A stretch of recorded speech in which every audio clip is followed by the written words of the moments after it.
¿Cómo estás, Samuel? Bien, ¿y tú? Bien, bien, gracias al Señor.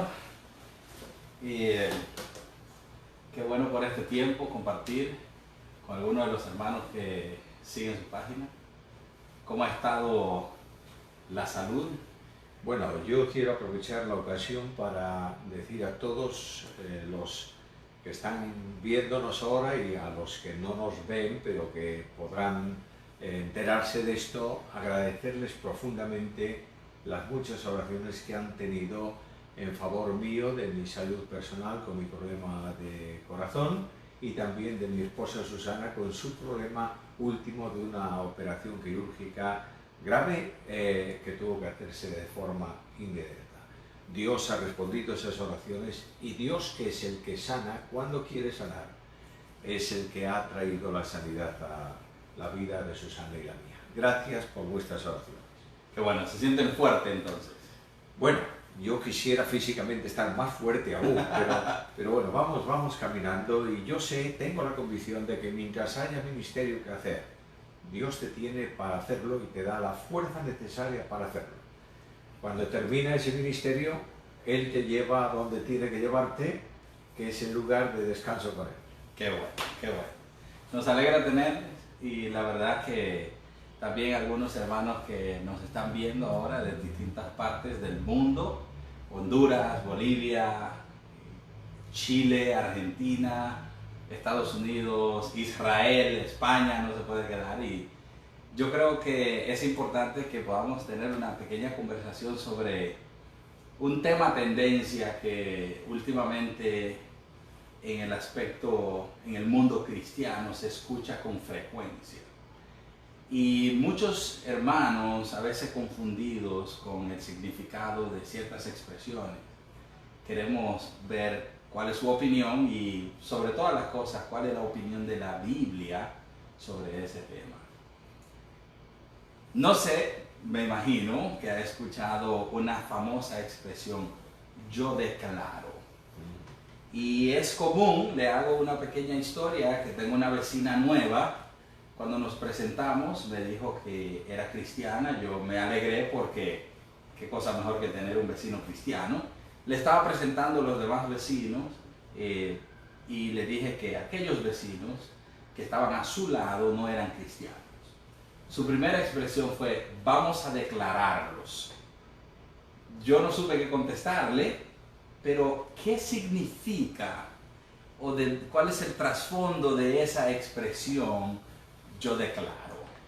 Bueno, declarar tiene varios sentidos, pero uno de ellos es, por ejemplo, contar algo que tú has visto. Te llama un juez y tú vas al juzgado y haces una declaración, que es lo que tú has visto de algo y lo manifiestas, lo pones de manifiesto. Pero el significado genérico, que es ese, se convierte en un significado de mayor dimensión cuando declarar es expresar una determinación buscando o produciendo en esa declaración un resultado que es inamovible. Yo declaro que, y esto era una forma de hablar de autoridades importantes en el tiempo antiguo e incluso en el tiempo moderno. Hay una declaración de un presidente de gobierno cuya declaración trae un resultado, es que se va a hacer esto. Cuando en el mundo evangélico se habla de declarar, generalmente se está usando este sentido. Yo digo que tal cosa se va a hacer o se debe hacer o quiero que se haga, y Dios tiene casi la obligación de atender a esa declaración mía, porque muchas veces la hago en su nombre. Eso es una cosa extremista, es un extremismo malo. Cuando vamos a la historia reciente, esas declaraciones comienzan casi siempre como consecuencia del movimiento, del avivamiento pentecostal ocurrido en Estados Unidos, de la calle Escura, en donde comienza una especie de avivamiento con manifestaciones extraordinarias, según los que vivieron ese tiempo, extraordinarias del Espíritu, y de ahí en adelante comienza todo ese sistema. Declaro sanidad para fulano, declaro que fulano de tal va a encontrar trabajo, declaro que no sé qué, pero el único que puede declarar en ese sentido con cumplimiento exacto es Dios. Yo no puedo declarar. Yo puedo declarar que Dios es todopoderoso, claro, porque lo veo en mi vida. Es una verdad bíblica. Es una verdad bíblica. Puedo declarar que la Biblia es verdad, porque es una verdad. Pero lo que yo no puedo es declarar aquello que no está bajo mi control. Y eso es el problema de las declaraciones del mundo llamado evangélico. Entonces, en ese sentido hay otra palabra que se usa que va casi siempre acompañada de declarar, y es en términos decretar. Por lo menos acá en Estados Unidos, cuando el presidente decreta algo, es una orden ejecutiva que debe cumplirse, puesto que él es la máxima autoridad en este país. ¿Cómo se usa ese término? Yo declaro y yo decreto. ¿Qué esperan las personas que están usando estos términos? Y casi siempre se usa en conjunto. Sí, a veces cuando usamos mucho una palabra como declarar, por ejemplo, va perdiendo un cierto énfasis o una marcada forma, y tenemos que buscar otra que sea todavía más impactante. De manera que a la declaración va esa otra palabra que tú acabas de expresar, de decretar. Decretar, el único que puede decretar algo, porque es soberano, es Dios. Nadie más que Él decreta nada. Presidente de un país importante en el mundo puede decretar y producir una ley, pero solamente va a funcionar lo que Él decreta si Dios quiere. Por tanto, eso de decretar es todavía más grave aún que declarar. Ahora, el movimiento llamado evangélico en ese campo de declaraciones y demás cosas de estas tiene mucho que ver con un proceso de humanización que se está produciendo en el día de hoy, en donde el mensaje humanista, que no es un mensaje bíblico, es un mensaje en donde hay declaraciones, y una de ellas principalmente es esta: tú puedes. Y el hombre es el que puede. No Dios. No Dios. Dios viene a servir casi al hombre, porque tú has caído, pero tú puedes levantarte. Tú tienes un problema, pero tú puedes resolverlo. Y este humanismo desbordante se ha unido a todo el sistema de declaraciones y demás cosas, y ha traído y trae una consecuencia funesta. Se ha llegado a decir, hay un libro que lo pone de manifiesto, los que están acompañándonos a esta charla pueden buscar ese libro si quieren, no voy a decir el libro ni el autor. Guardamos silencio de esto, pero hay un libro que dice concretamente esto. Primero, visualiza lo que tú quieres. O sea, tú hazte en tu mente lo que quieres. ¿Yo qué quiero? Pues quiero que esta persona sane. Visualiza. Segundo, cree que se va a producir. Y tercero, declara y se produce. Ahora tenemos Suena casi como un acto de magia. De magia. Y tenemos un serio problema. El problema es que yo declaro que fulano y tal se va a sanar, y resulta que no se sana. ¿Qué pasa? Claro, yo no voy a asumir mi culpa. Es decir, he declarado algo falso. Entonces asumo que no se cumple eso porque esa persona no tiene fe. Porque para que se sane tiene que haber fe en el individuo enfermo, no en lo que yo declaro. Por tanto, Dios podría, en ese sentido, declarar sanidad para una persona y frustrarse su declaración si la persona no cree. Esto es algo absurdo a todos los ojos. Por tanto, estamos en un campo enormemente complejo, enormemente delicado, y que trae unas consecuencias de un alcance tremendo. Wow. He escuchado eso bastante frecuente, que por falta de fe o porque hay algún pecado en tu vida, no se ha cumplido lo que hemos declarado.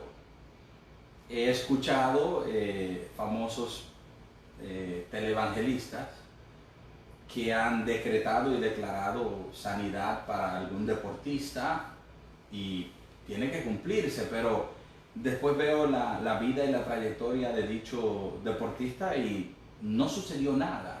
Siguió la persona con alguna lesión o enfermo, y me doy cuenta que entonces carece de verdad o de poder lo que han declarado. ¿Está Dios detrás de todo eso? En absoluto. Es más, para que se produzca una auténtica sanidad milagrosa, tenemos que tener tres cosas. Primero, una evidencia de enfermedad. Segundo, una declaración bíblica hecha en el nombre de Jesús. Tercero, una consecuencia absolutamente probada, médicamente probada. Muchas personas tienen una sugestión sanitaria.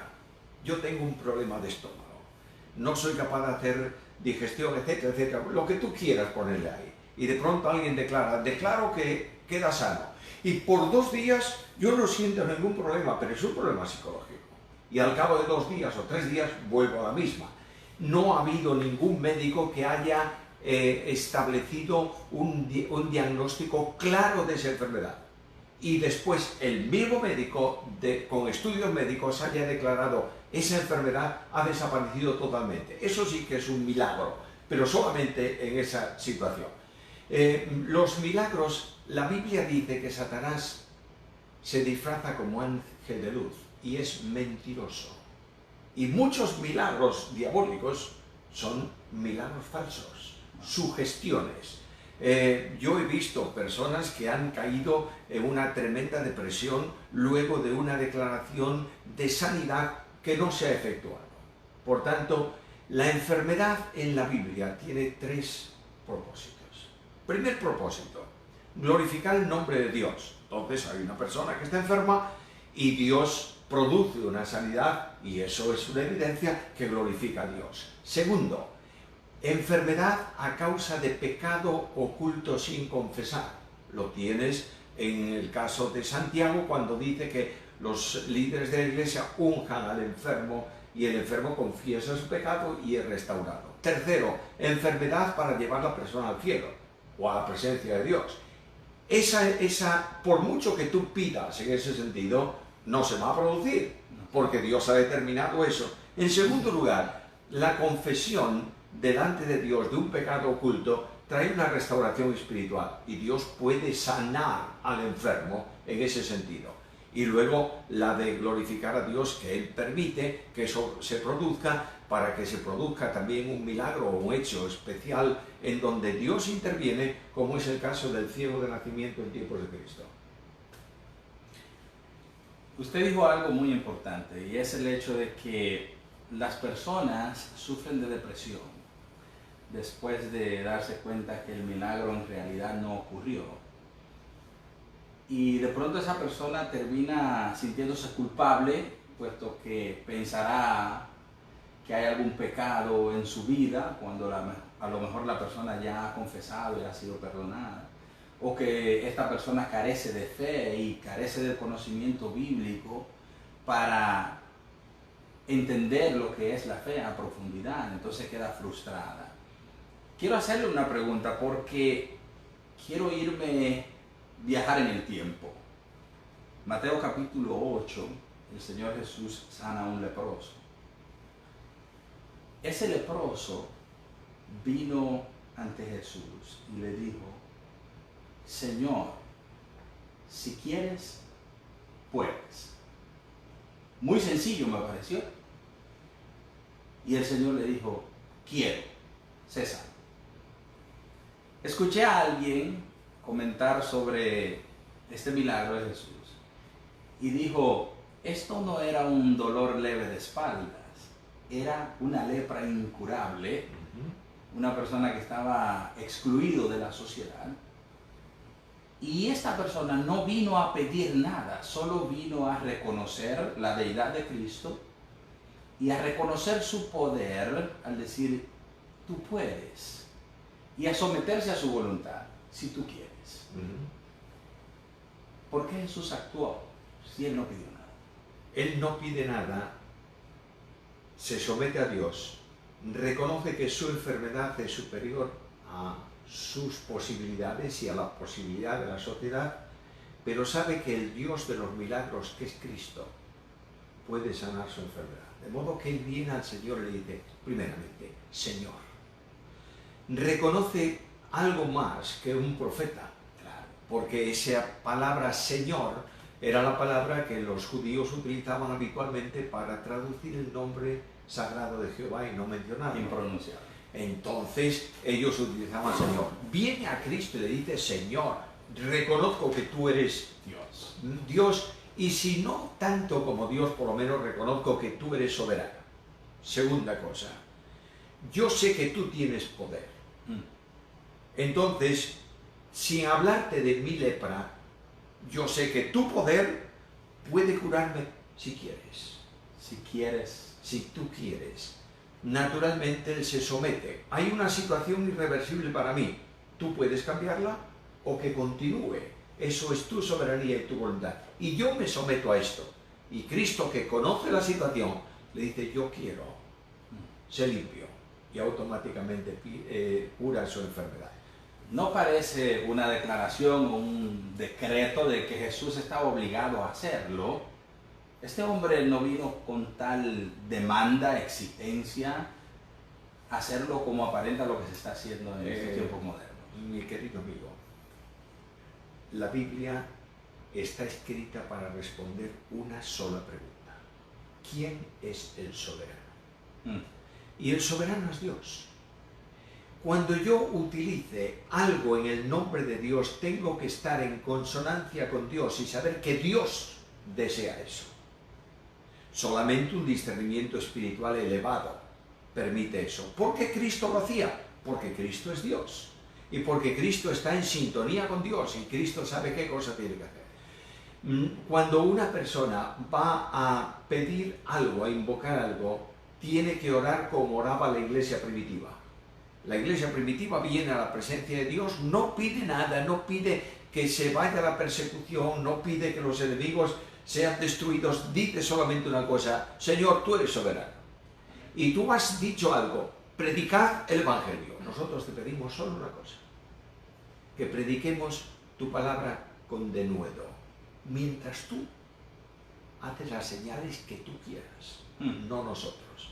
Y cuando esto se produce, el lugar donde están congregados tiembla, todos son llenos del Espíritu Santo y no hay ninguno que decrete nada. Simplemente dice Lucas, predicaban la palabra con denuedo, porque habían orado conforme a la voluntad de Dios. Qué maravilloso. Hay otra expresión. Yo ato a Satanás. ¿Es esto bíblico? Eso es arrogancia pura. Dígalo quien lo diga.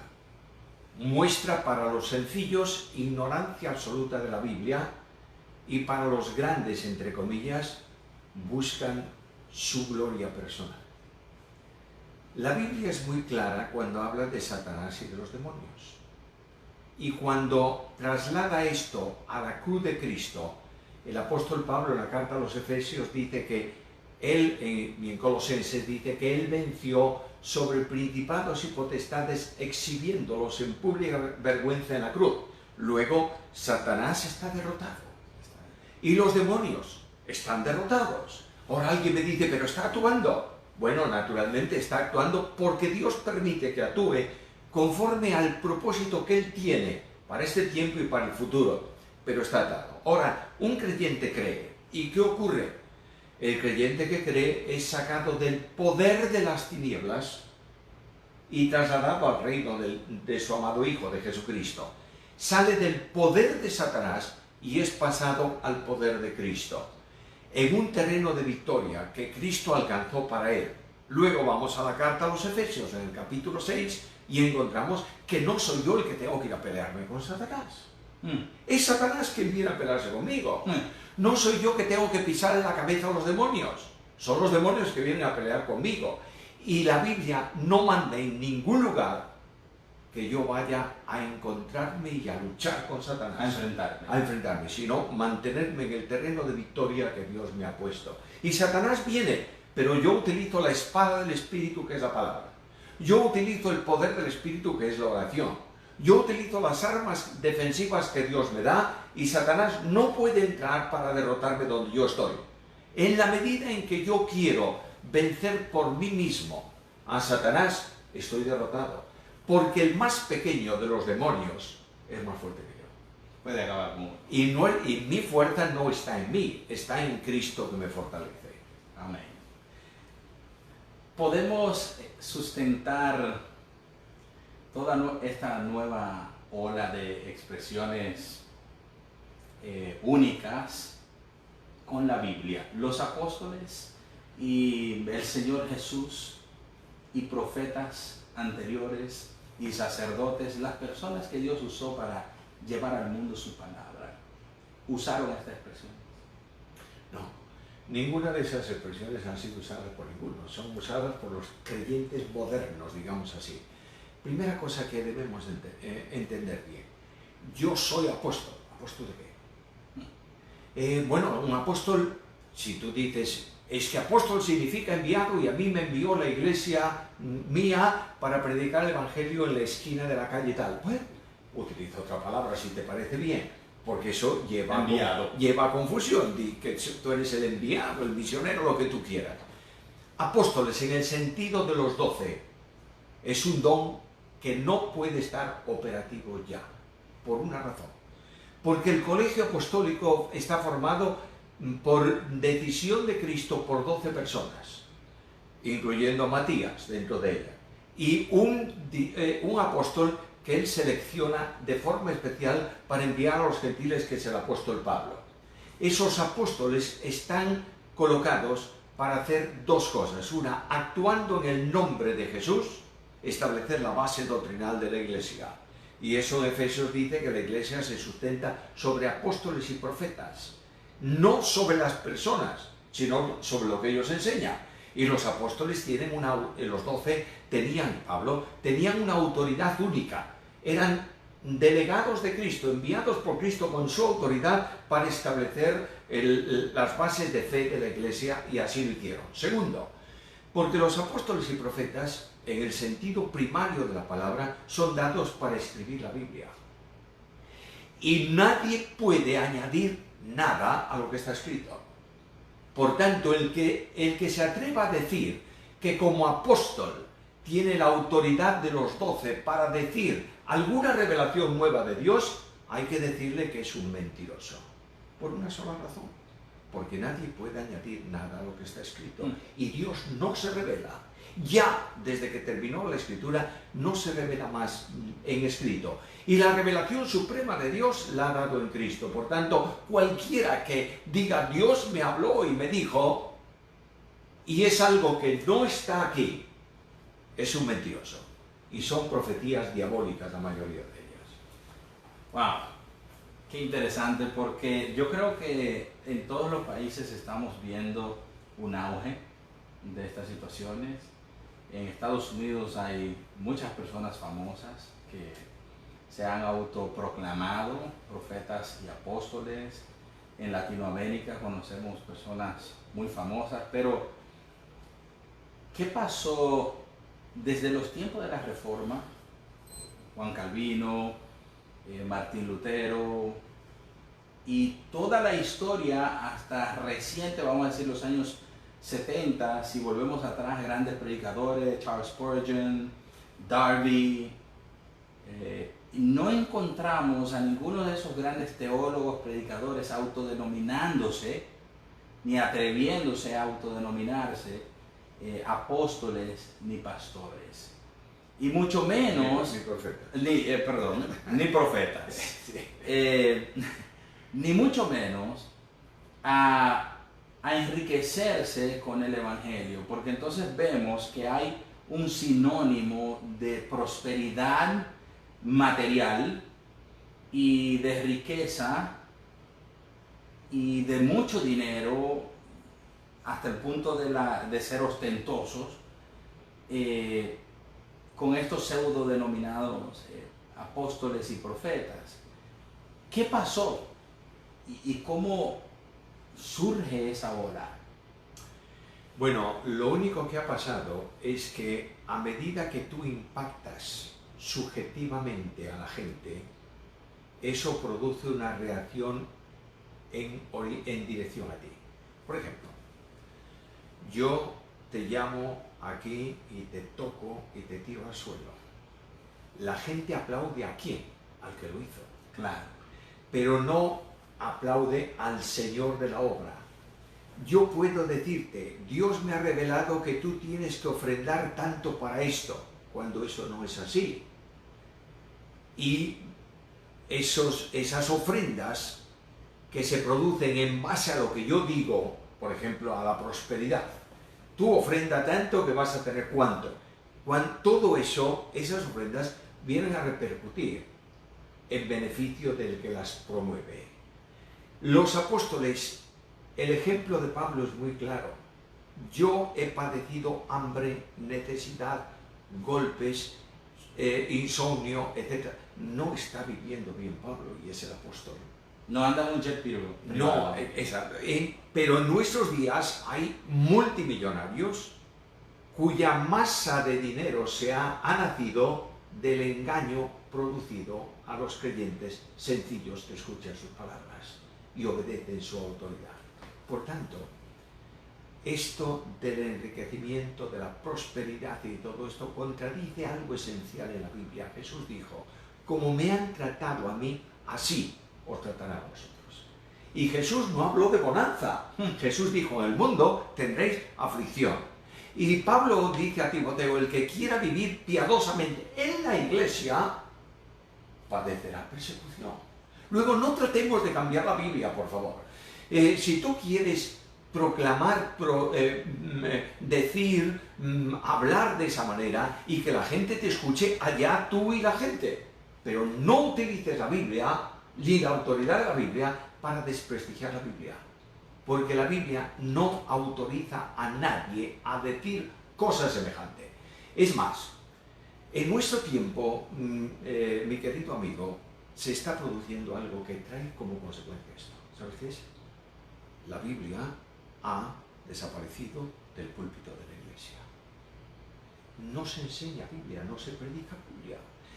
Hemos cambiado los mensajes expositivos en mensajes motivadores. Pero yo no quiero que me motive, yo quiero que me digan qué es lo que dice Dios para mi problema y para mi vida cotidiana. Hoy las iglesias no enseñan Biblia a los jóvenes.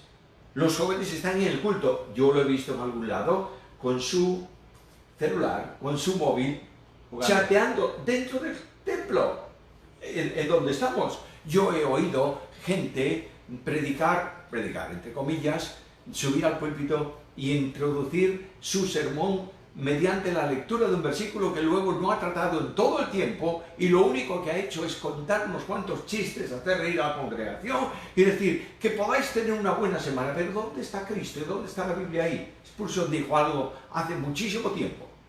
Spurgeon, cuando no había estos movimientos carismáticos tan fuertes, ni estas cosas que estamos viendo, ni este desapego por la Biblia, ni este abandono de la Escritura. Spurgeon dijo, vendrá un tiempo en que en lugar de haber un pastor alimentando ovejas, habrá un payaso entreteniendo cabras. Lo dijo Spurgeon. Ha llegado. Y ha llegado. Y tú tienes más a saber. Yo he viajado estos días contigo, además, por el sur de la Florida. Estoy asustado de ver los símbolos que hay colgados en las fachadas. ¿Por qué se produce eso? Bueno, el mundo es pecaminoso, Satanás tienta.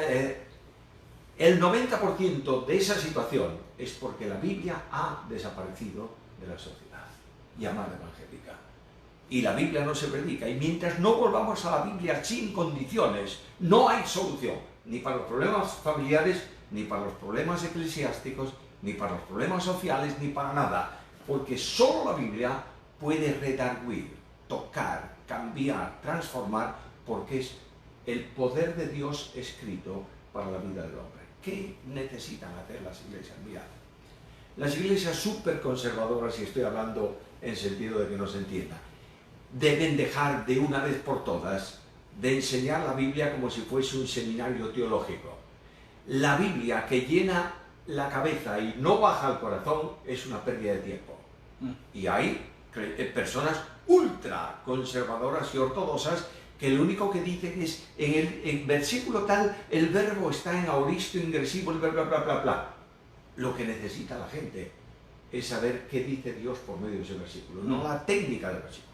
Pero por otro lado está la otra corriente que dice, no tengamos Biblia, no necesitamos Biblia, y claro, en medio de todo eso, yo oro para que Dios levante un pueblo sencillo, humilde, limpio, que honre la Biblia, ame la Biblia y viva conforme a la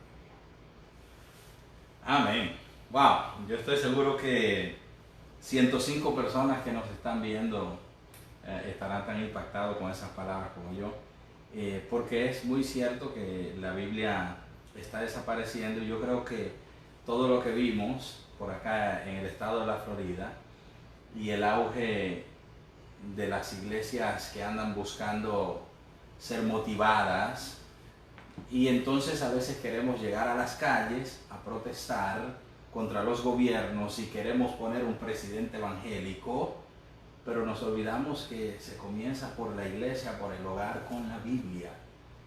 Y eso es muy común hoy en día. No sé si en España las cosas andan tan expandidas con este tema de declarar, de proclamar, de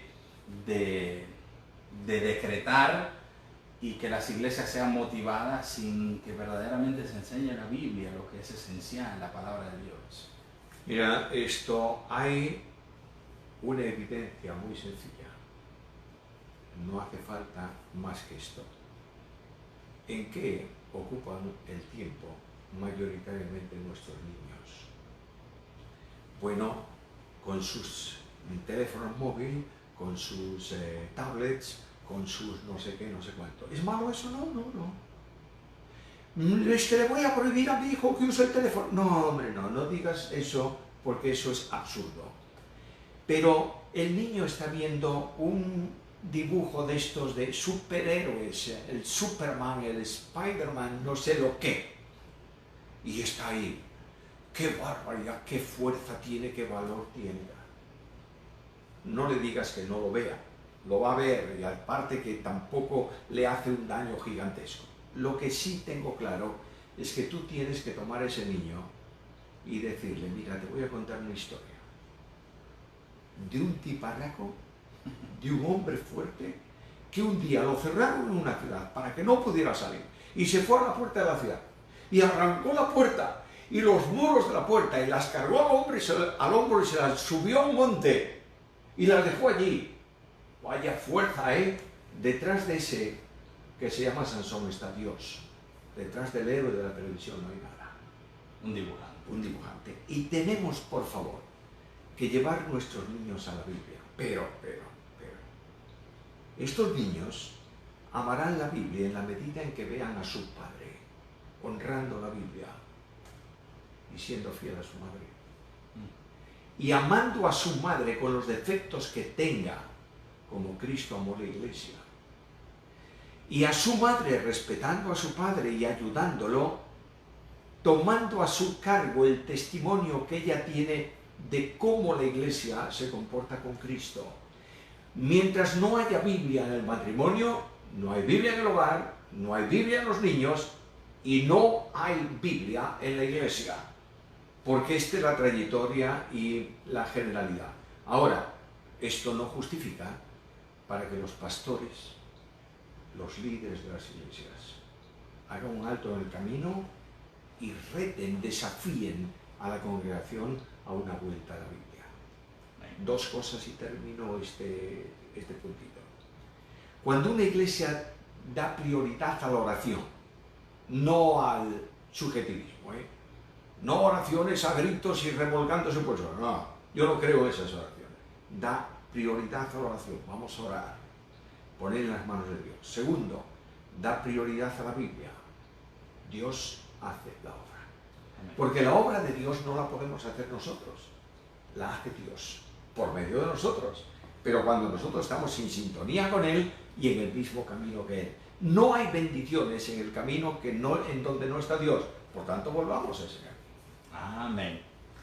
Y yo quiero de pronto podamos concluir, y quiero decirle a los amigos y hermanos que están viéndonos que vamos a tomar una o dos preguntas para contestarlas, así que pueden escribirla en el área de comentarios para que podamos contestarla. Pero mientras algunas personas pueden hacer algunas preguntas, yo quiero preguntarle cómo debemos, vamos a decir, en la iglesia, los cristianos, responder ante este auge, o a personas que quieren tratar de imponernos esto como una verdad. Yo declaro, yo decreto, yo ato. Es como si tomáramos a Dios por el cuello y lo arrinconamos. Ahora tienes que hacer lo que yo estoy pidiendo. Tienes que someterte a mi voluntad y a lo que demando. ¿Cómo nosotros podemos contestar a personas que quieren tratar de enseñarnos o imponernos, o que a veces quieren tratar de traer eso a la iglesia como si fuera algo bíblico, alguna doctrina? En este tiempo de conversación yo he sido muy enfático en ciertas cosas concretas. La iglesia no necesita que se le enseñe a responder a estas personas. La iglesia lo que necesita es conocer la Biblia. La doctrina no hay que defenderla, hay que predicarla. Y cuando tú predicas la Biblia, la gente asimila la Biblia, conoce la Biblia y responde en su vida y con a las personas que sea, conforme a la Biblia. A mí no me preocupa lo más mínimo que jóvenes de la iglesia donde yo me congrego, donde estoy en el pastorado, no me preocupa lo más mínimo que un día se vayan a escuchar un show o a ver un show de este tipo del que he hablado, porque sé que conocen Biblia y saben dónde está. Entonces, mantengamos la Biblia, por favor, volvamos a la Biblia, hagamos firme manifestación de la verdad, enseñemos la doctrina a la congregación, no entretengamos a la iglesia con cosas secundarias, y estos problemas dejarán de estar en las congregaciones en donde la Biblia está presente y se honra. Bien, Samuel, gracias. Tenemos una pregunta, no sabemos de dónde nos escriben, me gustaría saber de dónde nos escriben, pero la pregunta es: ¿cómo entender las palabras del Señor Jesús cuando habla de atar y desatar? Muy bien, estamos hablando de Mateo capítulo 16 y estamos hablando de un contexto de disciplina. No saquemos el versículo del contexto para convertirlo en un pretexto. Por tanto, lo que está diciendo ahí es, cuando los líderes actualizando el texto, trayéndolo al contexto actual, de una iglesia, tienen que resolver sobre un asunto de disciplina, lo que ellos acuerdan conforme a la Biblia es atado en el cielo o atado en la tierra, o desatado en el cielo o desatado en la tierra. Pero no puedo yo atar a nadie que está atado. Es que es un absurdo. Por tanto, quien ató al enemigo mío, a Satanás en la cruz, ha sido Cristo. Yo no tengo que atar ni puedo atar nada porque lo hizo Él. Muy bien. Hay algunos hermanos que hacen unas preguntas que son sobre otro tema que vamos a estar tratando en vivo, y se trata de la ideología de género. Sabemos que ese es el otro tema que está abrumando todo el planeta Tierra, y pudimos palparlo nosotros con nuestros propios ojos, pudimos verlo, pero tendremos una sesión donde hablaremos un poco sobre ese tema. Hay una pregunta que dice: ¿cuáles argumentos bíblicos tenemos para la terminación de los dones apostólicos? Nadie puede hablar de terminación de dones, porque el único que puede decir que han terminado es el que lo da, que es el Espíritu Santo.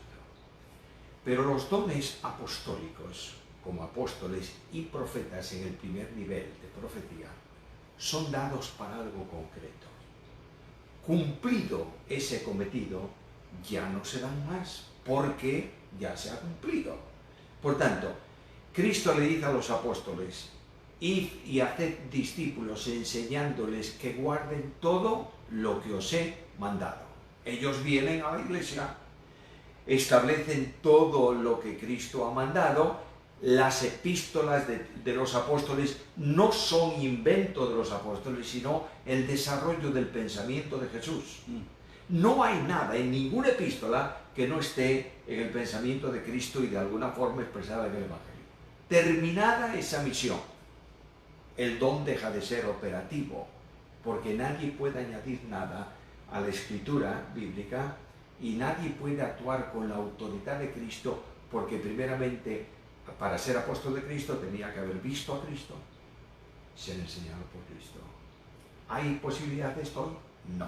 Por tanto, no hay efectividad, operatividad. Yo no digo, a veces oigo, es que este don no está vigente. No digas no está vigente, porque tú no puedes decir que está vigente o no, que no lo has dado, pero no está operativo, y se ve que no está operativo. La mayor parte de los dones no están operativos hoy. No quiero decir que no existan, y que no funcionen. Desde Long Beach, California, nos preguntan, ¿cómo cree usted que la iglesia de hoy, muy buena pregunta, será recordada en 50 años? La iglesia de hoy va a ser recordada en 50 años exactamente igual que fue a lo largo de la historia. No hay una iglesia pasada del pasado que sea mejor que la del presente. Y alguien se va a asustar de esto. Yo puedo hablarles de una iglesia en donde hay 4 grupos divisionarios dentro de ella, donde hay una práctica de dones llamados carismáticos abrumadora, a los que el apóstol tiene que decir, si alguien entra de afuera y ve lo que estáis haciendo, dirá que están locos. En donde hay una corrupción moral tan tremenda que dice que hay fornicación que no se conoce ni en el mundo de los gentiles. Y a esta iglesia Pablo le llama a los santos en Cristo Jesús. Estoy hablando de la iglesia de Corinto. Ahora, en nuestro tiempo, la iglesia puede pasar a la historia como la iglesia de la debilidad, porque estamos cediendo terreno. Y no estamos afianzándonos y afirmándonos en nuestro deber. La iglesia es columna y soporte de la verdad. El baluarte es una palabra un tanto extraña y muchas veces se ha usado eso para hablar de que la única forma interpretativa de la doctrina es la iglesia, y eso no es así. Ahora, la iglesia debiera pasar o va a pasar de esta manera, de una iglesia débil, pero yo creo en que Dios puede levantar una iglesia poderosa. Amén. Y vamos a orar para eso. Amén. Una última pregunta. Y vamos a concluir con un comentario que alguien hace acá. Pero esta pregunta dice, ¿cómo resistir al diablo según lo dice la palabra de Dios? ¿Le puedo hablar a Satanás reprendiéndolo? Hay un libro pero muy interesante, lo recomiendo 100%. Ya el autor está con el Señor, por tanto menciono su nombre, de Dwight Pentecost. Y ese libro se llama Vuestro adversario el diablo. Busquen ese libro y léanlo. Nosotros a veces decimos a Satanás cuando nos tienta, o a los demonios en general, o utilizo el término genérico, le decimos, vete, Satanás, en silencio, desde el fondo. Los demonios no pueden leer el pensamiento. Por tanto, yo tengo que decirle no a gritos, que no me oiga el vecino de frente, pero decirle en voz alta, vete de mí, Satanás, con la autoridad de Cristo. Yo no puedo expulsar demonios si no tengo verdadera comunión con Cristo. Y ojo con eso de expulsar demonios también, porque a veces se ven demonios en todas las esquinas de la casa y en todas las personas. Ahora, lo que yo puedo es decir a Satanás, hablar a Satanás con la palabra de Dios, que es el arma defensiva que yo tengo, y con la oración, y decir al Señor, Señor, necesito tu ayuda en este trance agudo, como decía Martín Lutero en su himno Castillo fuerte es nuestro Dios. Cuando tú utilizas este recurso espiritual Dice Pentecostés, y yo tomo su frase, en lugar de oír los pasos de Satanás dando vueltas alrededor de ti para hacerte caer, oirás los pasos de Satanás que se van alejando, porque le has derrotado en el poder de Jesús. Amén, amén. Y dice un hermano, y me parece interesante, dice: hola pastor Samuel, reciba saludos desde Santiago de Chile. ¿Puede usted reafirmar la vigencia y la necesidad del estudio sistemático de las escrituras en las iglesias locales? ¿Y qué formatos son los más recomendados? Esa es muy buena pregunta, porque creo que es un reto para los que trabajamos en las iglesias, ancianos, pastores y líderes. Yo trabajo mucho con jóvenes, y para el estudio sistemático de la palabra de Dios, tener una buena guía, un buen instrumento que ayude al estudio. Primero, la Biblia. Es decir, yo para explicar la Biblia, para exponer la Biblia, tengo que leer la Biblia, conocer la Biblia y conocerla en la mayor intensidad posible. Nadie puede enseñar si no conoce. Por tanto, primera necesidad, gente formada en Biblia. Para formar gente en Biblia no es posible hacerlo muchas veces desde la tradición que se utiliza en algunas iglesias. Esto me lo enseñó mi abuelo, yo lo oí a mi padre, ahora yo lo digo a mi hijo. A medida que pasa esa cadena de esa forma, va disminuyendo la calidad. Los hombres preparados en Biblia discuten, dialogan, discutir no en el sentido de pelearse, dialogan Biblia. Los que no tienen conocimiento dialogan formas, costumbres, historia y cosas por el estilo. Entonces, yo tengo necesidad de colocar la Biblia en el púlpito. Claro, si yo quiero exponer sistemáticamente versículo a versículo los 66 libros de la Biblia, me voy a morir antes de terminarlo. Y la congregación pues sabrá a lo mejor algo de Génesis y no sabrá nada de Apocalipsis. Bueno, estoy exagerando un poco la cosa.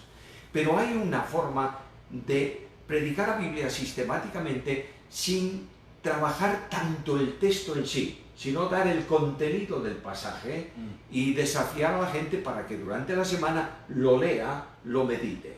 Lo que sí tengo clarísimo es que hay 1000 métodos distintos, no importa cuál sea. Lo importante es que de una vez por todas se deje la iglesia de predicar simplezas y de predicar cuestiones que no tienen un fundamento bíblico 100%, y mientras nos peleamos por si tenemos que vestir de una forma o de otra, usar una música u otra música, si el instrumento tal es espiritual o es carnal, no hay instrumento espiritual y carnal. Hay músico espiritual y músico carnal, los instrumentos no. Entonces, mientras nos peleamos por eso, Satanás gana la batalla. Porque no estamos enseñando Biblia. Entonces enseñemos Biblia.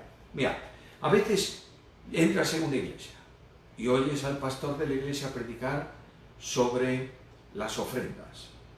¿Qué pasa ahí? Pues que la iglesia no está ofrendando. Pero cuando yo predico sobre las ofrendas, estoy poniendo un parche a un grano que está infectado. ¿Ya se infectó? Si yo hubiera predicado, por ejemplo, Malaquías, ahí están ofrendas.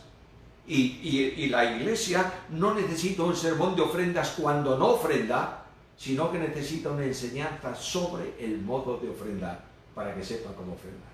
De manera que yo invito a los amigos míos, a los pastores, respeto tremendamente el ministerio pastoral de una iglesia, amo a los pastores por lo que tienen que hacer y sufrir. Mi experiencia es que llevo 38 años en el pastorado de la misma iglesia y sé lo que es eso. Por tanto, yo desafío a mis hermanos queridos en obra a que de una vez por todas busquen la forma de predicar la Biblia. Amén. Hay muchas preguntas acá, lamentablemente no podemos, por cuestión de tiempo, abundarlas todas, pero vamos a seguir en otra transmisión sobre varios temas, y vamos a tomar el tema de la ideología de género. Y hay una pregunta acá que de pronto no hablaremos mucho, pero Dice una persona, el ministerio de gobierno, me imagino de la iglesia, ancianos, incluye a mujeres, existen las pastoras. Bueno, eso es un tema, yo diría, candente. Muy candente. Esto, yo no dudo que los dones no son masculinos ni femeninos, son dones. Pero sé que el Espíritu Santo da el don a quien quiere, soberanamente. El hecho de que una mujer conozca la Biblia y pueda enseñar la Biblia en forma práctica, no dogmática, es una cosa. Pablo dice a los Corintios que la mujer que ora o profetiza, pero él dice que profetizar, según su contexto, es, en el capítulo 14 dice, aliento, exhortación, consolación. Una mujer que dice a la iglesia, el Salmo 23, hermanos, Dios es bueno con nosotros porque es nuestro pastor, no me escandaliza. Ahora, una mujer que sube al púlpito de una iglesia y dice, con la autoridad pastoral, lo que tenemos que creer sobre esto es esto, me pone muy inquieto. Por una razón, porque la Biblia dice que por la razón que sea, Dios la conoce, la mujer no debe ejercer autoridad. Por tanto, la mujer puede hacer todo en la iglesia, yo incluso orar, etcétera, etcétera. No entremos en ese diálogo, pero el hecho de pastoras, en el sentido de un pastor dado a una congregación con la autoridad bíblica correspondiente para guiar a la congregación y marcar el camino, no lo encuentro en el Nuevo Testamento. Muy bien, Samuel, muchas gracias. Queridos hermanos, gracias por su tiempo. Esperamos que hayan salido edificados tanto como yo también. Seguimos trabajando en el contenido que estamos compartiendo en la página. Mi nombre es Isaías Portes, un amigo de Samuel, y trabajamos también en la página y trabajamos en nuestra iglesia Asamblea Evangélica en el norte de Miami, que invitamos a que nos visiten. El domingo estará el hermano Samuel predicando con nosotros allá. Y también trataremos de transmitir en vivo el servicio. No quiero irme, Samuel, sin antes darle las gracias por este ejemplar que usted nos trajo. Es lo último que ha salido, el comentario a las cartas de primera y segunda de Pedro. ¿Está disponible este material? ¿Ya Clear lo ha impreso? Sí, la editorial lo ha impreso y está distribuyéndose por todo el mundo, especialmente el mundo hispano. Quedan solamente dos libros un libro. Uno está imprimiéndose, que es primera carta a los Corintios, y el que estoy trabajando es segunda carta, con la que se termina la colección de los 19 volúmenes del Nuevo Testamento. Amén. Reina Valera 1960 o nueva versión internacional. Nueva versión internacional, Reina Valera 1960, la Biblia de las Américas, la Biblia textual, son excelentes Biblias. Y que nadie diga por ahí que la Biblia tal es una herejía, no es verdad, es una traducción. Y a medida que aparecen nuevos manuscritos podemos identificar más la traducción. Lo que hay que hacer es traducir honradamente lo que lees en los textos griegos y hebreos en que está escrita la Biblia. Amén. Muchas gracias. A mí, y gracias a todos los oyentes, bendiciones, que sea una semana muy bendecida para cada uno. Chao, chao.